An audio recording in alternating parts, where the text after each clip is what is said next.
Recently, there have been media reports of students in Australia using artificial intelligence to cheat on their exams. AI technology, such as smart software that can write essays and generate answers, is becoming more accessible to students, allowing them to complete assignments and tests without actually understanding the material. This is causing concern, understandable concern, for teachers who are worried about the impact on the integrity of the education system. By using AI to complete their work, students are effectively bypassing the educational process and gaining an unfair advantage over their peers. This can lead to a lack of critical thinking skills and a decrease in the overall quality of education. Moreover, teachers may not be able to detect if a student has used AI to complete an assignment, making it difficult to identify and address cheating. The use of AI to cheat also raises ethical questions about the responsibility of students to learn and understand the material they're being tested on. It also highlights the needs for teachers to adapt their teaching methods and assessment techniques to address the challenges posed by new technologies. Now, Deputy Speaker, I have to admit I didn't write that. In fact, no human wrote that. The AI large language model, ChatGPT, wrote that. Last night, I simply asked ChatGPT, quote, "In 90 seconds, please summarise recent media reports about students using artificial intelligence in Australia to cheat and explain why teachers are worried about this." I think it did a pretty good job. And it represents a significant step forward towards AGI, artificial general intelligence, which we need to think about. Now, to be clear, Deputy Speaker, development and implementation of artificial general intelligence in Australia brings both risks and benefits to the country. On the benefits side, AGI has the potential to revolutionise many industries, including healthcare, transportation and finance, by increasing efficiency, reducing costs and improving decision-making. AGI could also bring new opportunities and economic growth as companies invest in developing and implementing the technology. However, AGI also brings a range of risks that must be carefully considered and managed. One of the main risks is for potential job loss, as machines and algorithms become better at performing tasks that were previously done by humans. There's also a risk that AGI could perpetuate existing biases and discrimination, particularly in decision-making processes such as hiring and lending.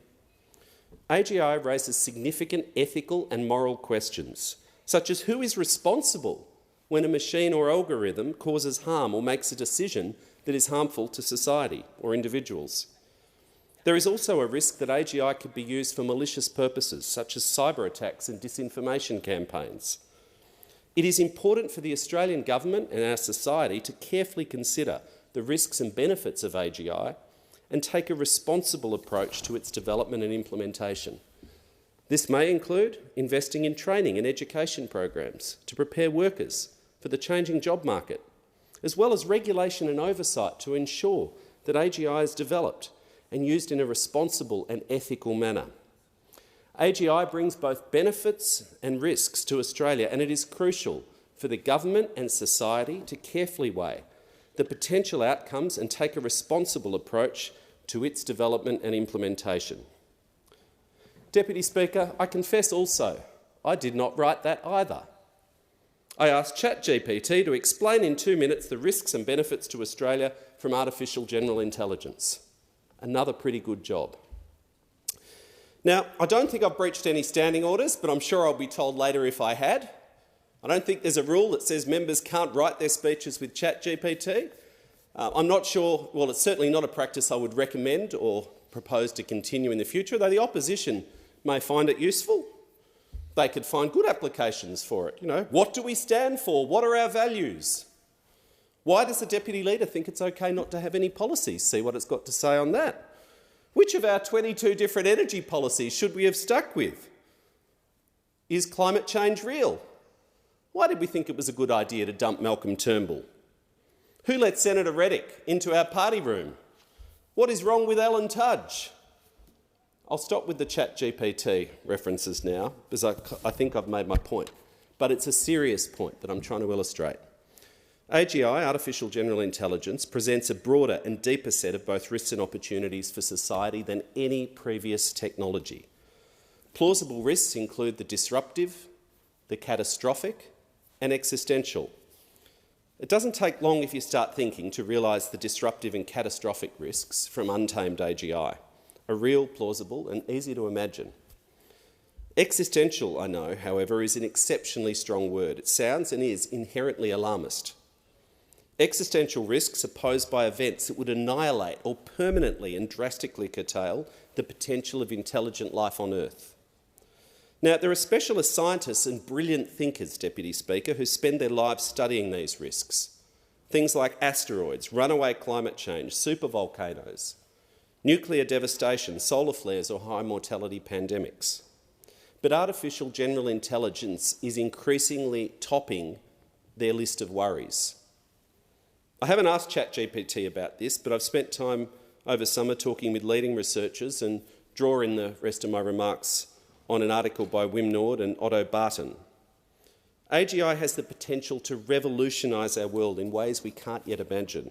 But if AGI surpasses human intelligence, it could cause significant harm to humanity if its goals and motivations are not aligned with our own. If humans manage to control AGI before an intelligence explosion, it could transform science, economies, our environment and societies with advances in every conceivable field of human endeavour. But the risk that increasingly worries people far cleverer than me, Deputy Speaker, is what they call the unlikelihood that humans will be able to control AGI or that a malevolent actor may harness AGI for mass destruction. Of course, many doubt, optimists, if you like, doubt that these risks will materialise and remain optimistic that humans will find a way to manage them. But things are evolving so rapidly. You've seen the explosion just in the last few weeks of articles in the media about ChatGPT, for instance, and there's a new version coming soon, vastly superior. They're evolving so rapidly that just as the world has, finally and belatedly, started acting collectively on climate change, we have to get our collective act together on AGI, and urgently so. Now, many think that the challenges of collective action of AGI across nations is directly comparable to the decades-long efforts on nuclear non-proliferation or action on climate change through international climate agreements. So we have to start now. While the certainty and timing of the arrival of AGI remain in question, the level of risk it poses, the same arguments we've had about climate change, the level of risk it poses and the scope of policy development needed to manage it warrant immediate attention and action by the government and the parliament. A concerted, serious, urgent policy think, not in the next few years, certainly this term, and preferably starting this year. In every conceivable public policy domain, one could foresee astounding benefits accompanied by serious risks. This includes the most serious, the national security and defence domains. The military applications of AI are well known, and it is widely acknowledged that AGI has the potential to transform warfare as we know it. If AGI surpasses human intelligence, it could pose then a threat to our military, potentially rendering our current defensive capabilities obsolete. Defence nerds, Chair of the Defence Committee, I spent a bit of time with them, rightly tell us, and there's a rapid race across developed militaries across the world to pursue artificial intelligence, given the radically improved command and control enhancements that it can bring. But if we lose that battle, AGI-enabled adversary could conquer Australia or unleash societal-level destruction without being restrained by globally agreed norms. In foreign affairs, an AGI global diplomat, it's not inconceivable, could actually start resolving international conflicts and see ways through that humans haven't been able to see. But unequal access to AGI between nations inflates international conflict through disinformation and asymmetric political warfare. That's in the risk column. Think about trade. Benefits, the growth in AGI enabled or enhanced services for export. Like other technologies, you race to get the technology, particularly in the services sector, we become more competitive and grow our economy through trade. But in the converse, those who lose out in the battle, non-AGI-enabled industries defeated by AGI-enabled international competitors. Employment and workplace relations.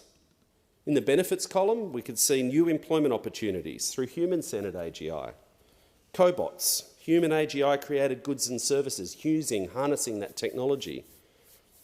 The worst, most dystopian fears is mass unemployment, as more and more of our jobs, areas of society we thought could never be automated, suddenly can be automated and done more cheaply. In the arts, we're seeing this online. Deep fakes, but also now publicly accessible art sites that can create unbelievable images just by typing in the style that you want a particular person or object done in. AGI enhancement of artistic creativity and endeavour. But in the negative column, AGI could replace human artists in the literature, filmmaking, game creation and visual art domains. Imagine if Netflix and Co could lower their costs, Australian content would be the least of our issues. Health and aged care. AGI can generate cures and treatments to diseases, we could imagine, reducing pressure on health and aged care services. And the Minister for Health sitting over there, health and aged care, I'm sure he'd appreciate a bit of lowering of the cost. But in the risk column, untamed healthcare, AGI could rationally decide that really eliminating the ill and the aged is the best way to achieve its goals. The need for ethics in all of these decision-making processes. Infrastructure and transport. The AGI road network, you can imagine, the coordinator, improves safety and productivity and the environmental outcomes of road transport. Big technology optimising things in ways that are currently beyond us, getting more from our assets. On the risk side, the AGI road network coordinator is hacked, allowing large-scale coordinated takeover of networked autonomous vehicles. These are not fantasy scenarios. These are scenarios we can, let's say, reasonably imagine that our national security agencies and others across the world are plausibly contemplating. Law and justice. In the benefits column, you could see improved judicial process through coordination and data analysis, improved efficiency of the penal system through tracking and other coordinated constraints. But there's a real risk column and a question. Are the existing legal constraints, which have been designed for humans, are they ineffective for artificial agents? Who's actually accountable for the actions of an artificial intelligence system legally? Will we need AI, separate legal personalities, just as companies gained centuries ago? Cybersecurity. AGI could monitor and neutralise cyber threats at a scale and speed beyond human capability, but in the risk column, again, they could be hacked if they're running critical infrastructure. Home affairs, domestic security. You can see the benefits from coordinated identification, tracking and disruption of antisocial individuals and groups, and our intelligence agencies and those across the world are looking at this. But you can also see the potential for radical groups to be empowered if they gain access to this technology through turbocharged influence campaigns, misinformation, deep fakes and coordinated weapon systems. So, Deputy Speaker, even aside from the almost endless policy nerd analysis that you could do on this, AGI has the potential to change how we as humans relate to each other. What might AGI do for loneliness? What might it do to inequality? Governments will rapidly possess ever greater artificial intelligence capabilities, but citizens may be left behind, leaving populations in many parts of the world far more vulnerable to populist and authoritarian regimes. Manipulation. Unequal adoption of the technology within societies may see large swathes of our citizens left further behind. So I firmly believe that action by governments to grapple with the impact of AGI is now urgent. Nations across the world, in my view, are not yet exhibiting the necessary degree of urgency, and Australia can lead the way. We need to examine serious and fundamentally important questions right across all public policy domains in our society and economy. What are the benefits of AGI? Think this through. What are the risks? How likely is it that we'll achieve AGI at all? When are we likely to achieve AGI, if so? What risk control efforts are already underway? What public policy thinking have we done here and elsewhere in the world around this? Are those risk controls and efforts sufficient? Why should government get involved in controlling the risks of AGI? What could government do to harness benefits while controlling the risks of AGI? These kind of questions and deep dives will require us to consider the full toolkit of government interventions ranging from research, policy, legislation and regulation, as well as direct public investment, grants, co-investment, equity investments for public goods where markets may or are failing to serve the collective interest, whether that's research grants or similar. There are many forms that such a proper examination could take, and it won't be a static point in time thing. Thinking this through at a societal and governmental level will require ongoing and possibly institutionalised reflection. We can consider a white paper, an expert inquiry, a parliamentary inquiry, a commission like the Climate Change Commission to institutionalise this topic for the next few years at least. An international intergovernmental collaboration, sounds catchy, that Australia leads the way to assemble, or some combination of the above. But the key message that I want to convey is that we have to start now. The scientists, and I'm old-fashioned, as you know, on this side of the House, and the Minister for Health and Aged Care is a former Minister for Climate Change. He's old-fashioned too. We on this side of the House believe you should listen to the science. And not at all, says the member for Hinkler. At least a moment of honesty. They don't listen to the science. Public policy. Well, you did say this morning, actually, that you thought it was pretty dense, which I thought was peak irony. But anyway, we'll keep it nice. Public policy should be informed by evidence, and public policy makers should listen to the science.